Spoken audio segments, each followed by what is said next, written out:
Mi familia me invitó a cenar para obligarme a pagar una deuda, pero antes de irme descubrí que llevaban años robándome.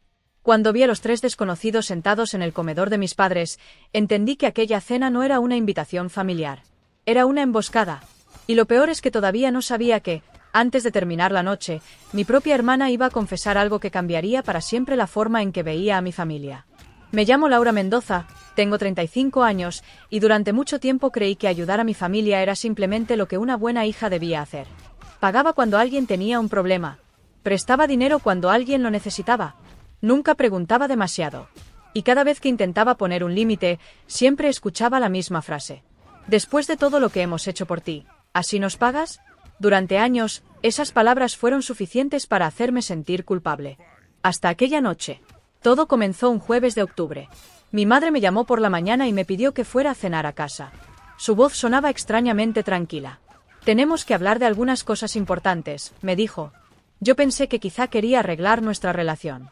Durante las últimas semanas habíamos discutido varias veces por culpa de mi hermana, Daniela. Daniela se iba a casar en pocos meses y estaba organizando una boda enorme. Un salón exclusivo, flores importadas, músicos, invitados de todas partes. El problema era que el presupuesto no alcanzaba. Y, según mi familia, la solución era bastante sencilla. Yo debía pagar la diferencia. Solo necesitamos que nos ayudes, me había dicho Daniela días antes. Pero cuando le pregunté cuánto dinero necesitaba, casi dejé caer el teléfono. $40.000. Pensé que estaba bromeando. No lo estaba. Le expliqué que podía colaborar con algo razonable. Quizá con el vestido. Tal vez con una parte de la decoración. Pero no iba a entregar $40.000 para una boda que ni siquiera era mía. Desde ese día, todos comenzaron a tratarme como si hubiera cometido una traición. Por eso, cuando mi madre me invitó a cenar, pensé que tal vez quería solucionar las cosas. Llegué a las 7. Llevaba un pastel que había comprado en una pequeña pastelería cerca de mi trabajo. Subí las escaleras del porche y, antes de tocar el timbre, miré hacia el comedor. Fue entonces cuando me detuve. Había 3 hombres sentados alrededor de la mesa. No eran familiares. Todos llevaban traje. Había carpetas, documentos y varios sobres abiertos. Mi hermana estaba sentada al fondo. Mi padre permanecía en silencio. Y mi madre parecía estar esperando mi llegada. Sentí una incomodidad inmediata. Abrí la puerta lentamente. «Hola». Nadie respondió de inmediato. Mi hermana levantó la mirada. «Por fin llegaste». Su sonrisa no tenía nada de amable. Mi madre señaló una silla. «Siéntate, Laura». Dejé el pastel sobre la encimera. ¿Por qué hay abogados en esta casa?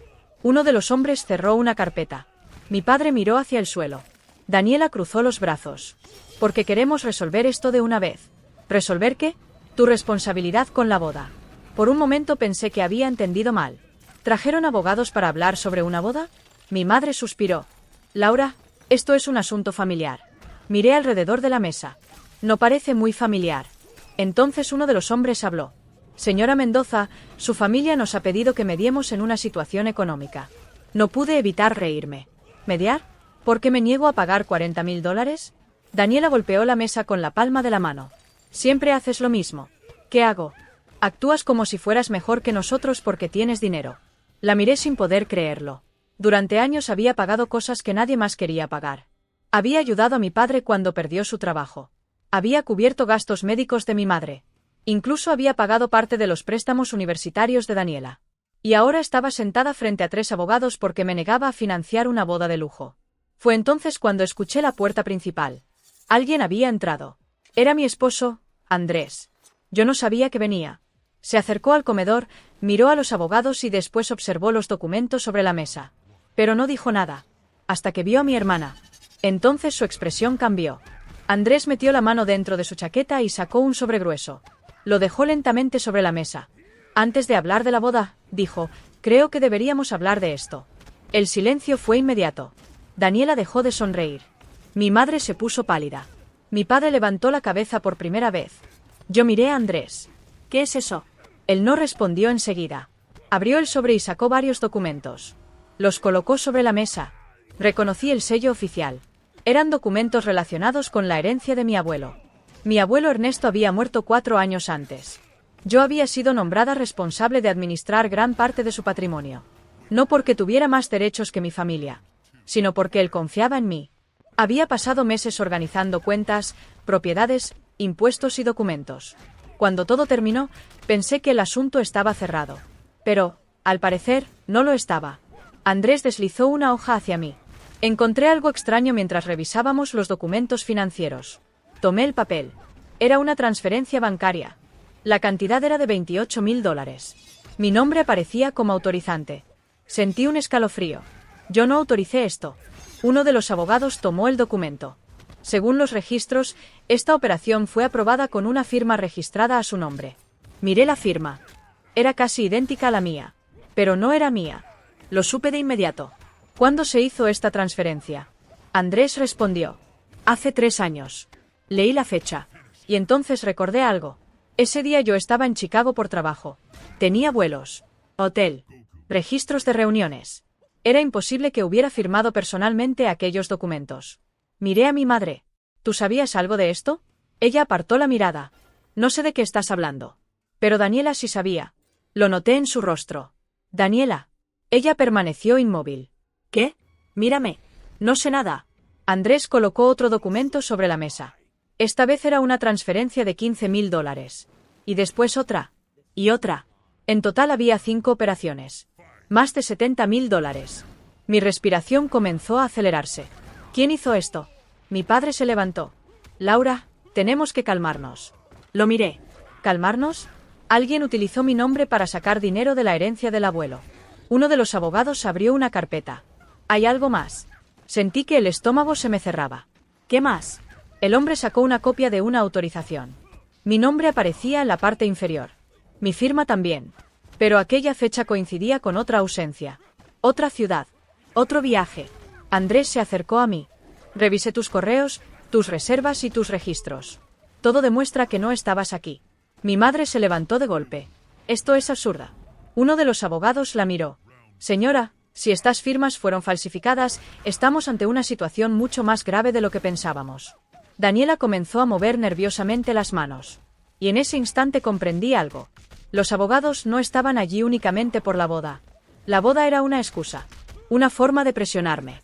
Una forma de conseguir dinero antes de que descubriera lo que realmente había ocurrido. Miré directamente a mi hermana. ¿Cuánto dinero debes? Ella se quedó inmóvil. ¿Qué? No pregunté cuánto necesitas.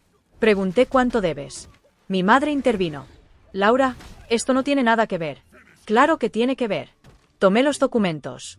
Las fechas. Las cantidades. Todo comenzaba a tener sentido. Las transferencias comenzaron cuando Daniela terminó la universidad. Mi hermana bajó la mirada. Yo. Mi padre cerró los ojos. Y eso fue suficiente. Él también sabía. Sentí una sensación extraña. No era sorpresa. Era algo peor. Era darme cuenta de que, durante años, las personas a las que más había ayudado habían estado ocultándome la verdad. ¿Todos lo sabían? Nadie respondió. ¿Todos sabían lo que estaba pasando? Mi madre comenzó a llorar. No queríamos hacerte daño. Solté una risa amarga. ¿No querían hacerme daño? ¿Falsificaron mi firma? Daniela finalmente habló. Su voz temblaba. Yo estaba desesperada. El comedor quedó completamente en silencio. ¿Fuiste tú? Ella comenzó a llorar. Tenía deudas. ¿Y pensaste que podías robar dinero usando mi nombre? No fue así al principio. ¿Cómo fue entonces? Daniela respiró profundamente. Solo necesitaba dinero una vez. Mamá dijo que después lo devolveríamos. Miré a mi madre. Ella no podía sostenerme la mirada. ¿Tú sabías? Mi madre asintió lentamente. Sentí que algo dentro de mí se rompía. Pero todavía faltaba la peor parte. Andrés tomó el último documento. Hay una cuenta que todavía no hemos mencionado. El abogado se inclinó hacia adelante. Su abuelo dejó una cuenta protegida exclusivamente para usted. Yo lo miré. ¿Una cuenta? Sí. El hombre explicó que mi abuelo había creado una reserva personal. Dinero que nadie podía utilizar sin mi autorización. Durante años, mi familia había intentado acceder a ella. Sin éxito. Por eso habían usado otro método. Mis documentos. Mi nombre. Mi firma. Daniela lloraba. Mi madre también. Mi padre parecía derrotado. Y yo solo podía pensar en una cosa. La boda. Los $40.000. No querían que yo financiara una celebración. Necesitaban ese dinero. Estaban intentando tapar deudas.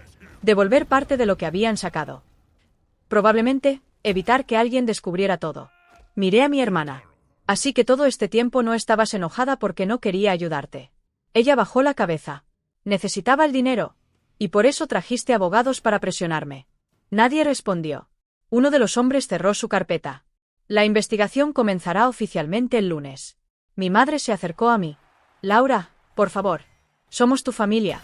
Durante años, esas palabras habrían sido suficientes. Habría sentido culpa. Habría buscado una forma de solucionar el problema. Habría pagado. Como siempre. Pero aquella noche entendí algo que me tomó 35 años aprender. Ayudar a alguien no significa permitir que te destruya. Amar a tu familia no significa aceptar cualquier cosa. Y ser generoso no significa estar obligado a salvar a quienes siguen tomando decisiones que te perjudican. Tomé mi abrigo. Mi madre intentó detenerme. ¿Qué va a pasar ahora? La miré por última vez. Por primera vez, eso no depende de mí. Daniela levantó la cabeza. Tenía el rostro lleno de lágrimas. ¿Vas a denunciarme? Guardé silencio durante unos segundos. Después respondí. No voy a vengarme de ti. Pero tampoco voy a seguir protegiéndote de las consecuencias de tus decisiones. Andrés tomó mi mano. Salimos de la casa. Afuera estaba lloviendo. Caminé hacia el auto sin mirar atrás. Durante años había creído que tenía que esforzarme para merecer el amor de mi familia. Que tenía que pagar, resolver, perdonar y quedarme. Pero mientras el auto se alejaba de aquella casa, sentí algo que no esperaba. Paz. Por primera vez en mi vida entendí que no había perdido a mi familia aquella noche. Había perdido una mentira. Y quizá eso era exactamente lo que necesitaba. Porque algunas personas no se alejan de ti cuando dejas de ayudarlas. Simplemente revelan que nunca estuvieron cerca por las razones que tú creías. Y yo finalmente había decidido algo. Nunca más iba a pagar para sentir que pertenecía a algún lugar. Esta vez, iba a elegirme a mí.